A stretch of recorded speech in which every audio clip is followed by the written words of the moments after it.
Good morning, everybody, and welcome to another episode of Coffee with Chris. Yesterday, I talked about how I'd oversold myself in relation to my 3D design capabilities, and I had to try to make up for that by going into a program that was completely unknown to me and just doing my best. And I did, and I actually succeeded. I managed to make a lot of great things. I'm not done yet, and I don't know when I will be done because it's taking a long time to do these. Of course, for someone professional, someone more capable, more practiced, it would be easy. I have no doubt about it that when I go to school and I ask the fabrication laboratory guys how to do this thing, because there's a thing I just can't figure out how to do, I can almost guarantee that they'll be like, oh, it's just this and this. And that's going to be great. I'm excited for that. But still, I have managed to do most of it. I made a lot of the small ones. So I had to make a bunch of different pieces for a cosplay. It's a character from Genshin Impact, apparently. Don't remember the name of the character, though. And I had to make a headpiece, some earrings, a few details that I still have no idea what were. And now I mentioned the headpiece and the earrings, but those are actually the two things I'm saving for last because they are more detailed than any of the others. So I'm kind of just working my way through them from simple to more advanced. And admittedly, I have learned so much. I cannot stress that enough, that you learn by doing. And yeah, some people say that they're visual learners or auditive learners. And while I believe that there's some merit to it, and you can call me out on this in the comments if you have a study or maybe even just a personal experience. Don't just throw out your opinions, of course, but if you have something to share, please go ahead and do it in relationship to this. Like, I'm interested in it. I'm not the kind of person who minds being proved wrong. I mind the way that people choose to prove me wrong. If you're just yelling at me and calling me stupid or something like that, then I don't want you to prove me wrong. That's not nice. But I would love to hear about experiences and such. So, to anyone listening, please go ahead and share, no matter how old the video is at the time you hear this. Back to the point. You learn by doing. You can learn a lot, sure, by listening or watching, but you only really get it ingrained by actually doing the thing. And that's what I'm experiencing right now, because some of these things took way longer than they should have. And the reason they took way longer is that I'm inexperienced.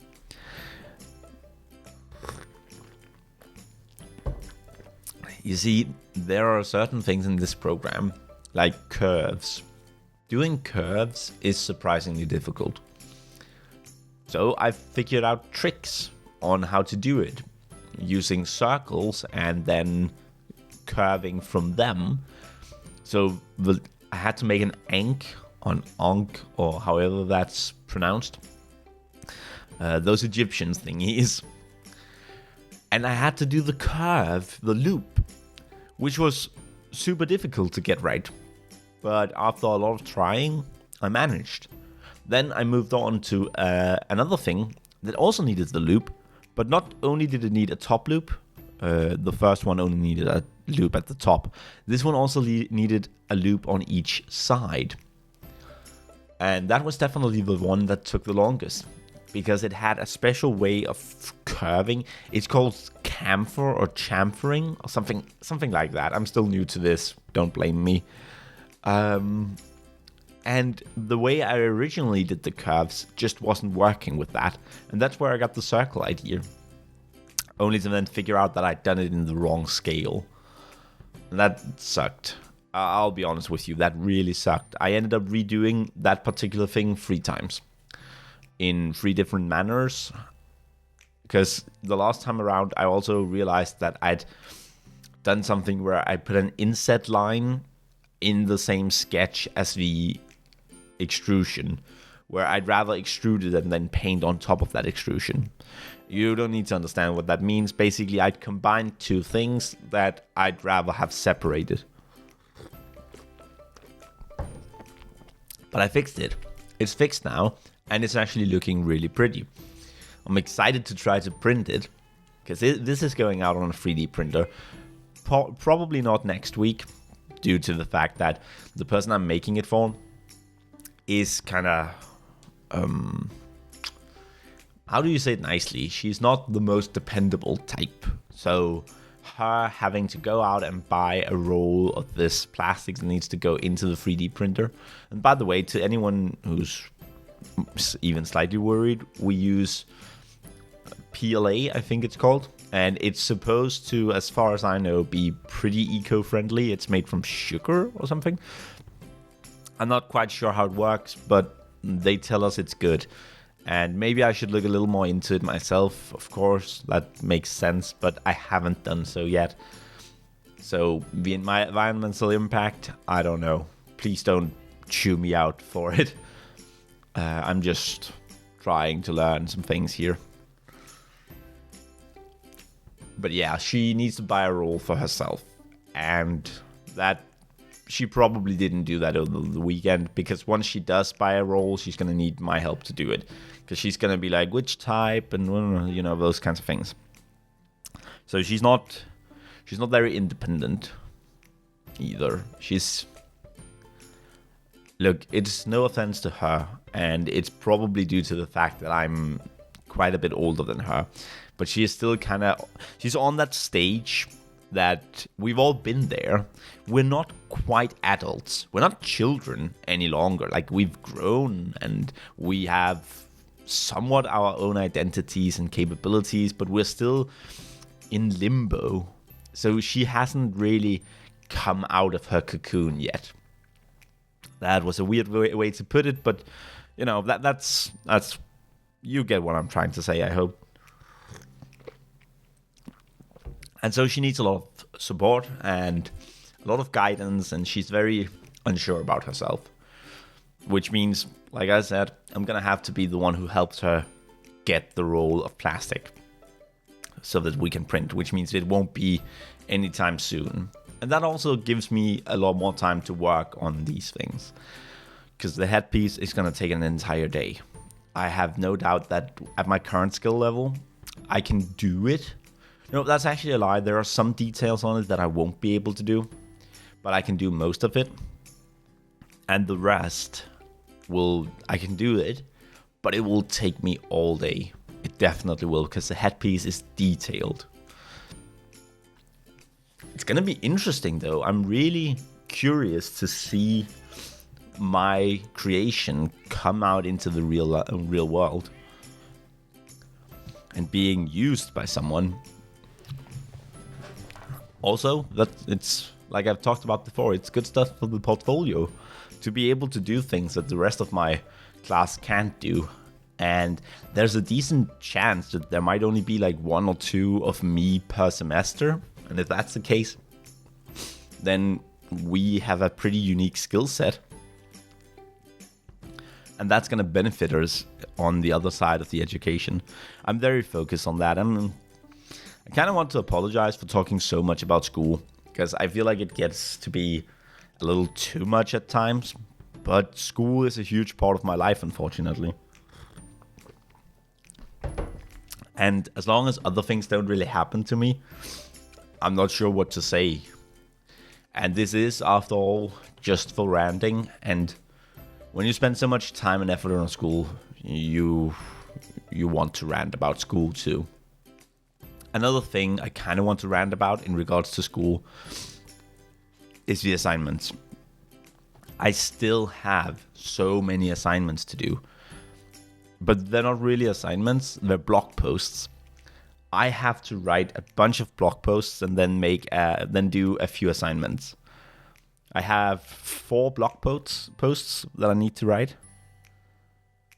And then I need to fiddle with some video and then write a blog post about that. So, and a few more. But in total, I have, 8. I have 8 blog posts that I need to write. And then I also need to do 4 assignments, all the while working on this product. No, not product, but project, and my own personal things. So there's a lot to do. I'm very busy, but I do need to get a little better at managing my time. It's a great skill to be able to make things in Autodesk Fusion 360 and bring them out into the real world using a 3D printer. But it's not a great skill if you don't pass your exam due to the fact that you haven't filled out your process portfolio enough, because that's actually a reason that they fail people, that their process portfolios are too empty. It's not even the quality of their work. It's simply the fact that there's not enough of it. And so it's very important that I do something. I get some of these done for my own sake, because there's only going to be more of them. By the end of April, or maybe by the beginning of May actually, there's going to be another process portfolio to write. I don't believe that I'll be getting any more assignments. I think this is it. I do have a couple of classes with HTML and CSS, so there might be 1 or 2 assignments in between there. But other than that, I think I'm pretty limited. So these assignments, the next project, and then possibly 1 more assignment. That gives me 10 things I need to do. 1 project, 5 assignments, and 4 blog posts. Admittedly, I do have to write blog posts about everything, but, I kind of count that as part of the assignment, to be honest. And it's a little silly that we have to write blog posts, but at the same time, it gives us the opportunity to reflect, and I think that's useful. It's just difficult to write the blog posts if you haven't done the assignments. So I really ought to just write the blog posts that I've already gotten ready to write, and then I should do the assignments. Get the easy ones out of the way first. Because it's one of those situations where I could do the blog posts in a single day. I should have done that yesterday instead of spending all of my time doing 3D modeling. So why didn't I? Well, I am unfortunately very impulse driven. It's hard for me to do something that I'm not intrinsically motivated to do. So I just need to get it together, really. Actually, that's a phrase that I've heard a lot throughout my life. Just get it together, stop being lazy. Why don't you just do it? Those kinds of things. Those phrases are hurtful. They are very destructive towards yourself. So I'm going to rephrase it real quick and then say, I want to do these blog posts. I think it would be interesting to write them. They are about the study buddy arrangement. The 3 of them are, anyway. And that's pretty interesting and pretty simple, actually, to do. So I'd like to write those blog posts. I think that's what I'm going to be spending Easter on, is the blog posts, and then finalizing the project, second project here. It is about time I get started. I can't mess around much longer, because I want to be somewhat finished with my website once we hit Project 3. That requires me to do these assignments. So I have the rest of April to do a bunch of stuff. And I should be excited. No, I will be excited, because some of them are exciting. Some of them are going to be pretty fun. I can get myself something to drink and snack on, and then I can make a self-portrait in Illustrator, creating my own font. Well, I'm going to buy an extension that helps me do that. And then I will just be doing some font, I'll just do it. It doesn't need to be perfect. Though, I guess I could put in as much or as little work as I want. I think making my own font might be one of those situations where I want to put in a lot of work, because I'd be able to use it on my own website. I was about to say that we could call it CoffeeScript, but then I realized that that's actually already a thing. So coffee type, maybe. Let's definitely try to make coffee type. It might need a better name, but that should be fun. And then I need to do some experiments with typography, which is just placement, size, type, those kinds of things. It should be pretty quick. I could do it in a couple of hours. And then I need to write the blog post. So 3 hours that one would take. Making the self-portrait would probably take 5 hours or something. The blog posts would take maybe half an hour each. So I've got a couple of days worth of work here. It's just that I'm not going to be doing it in a couple of days. I'm going to be doing it in more than a week. But that's okay too. No worries there. Anyway, these last few minutes or so have just been me going on and on about my assignments. So I think it's time for me to go. It's been fun talking to you. I look forward to tomorrow, and I'll see you then. Bye-bye now.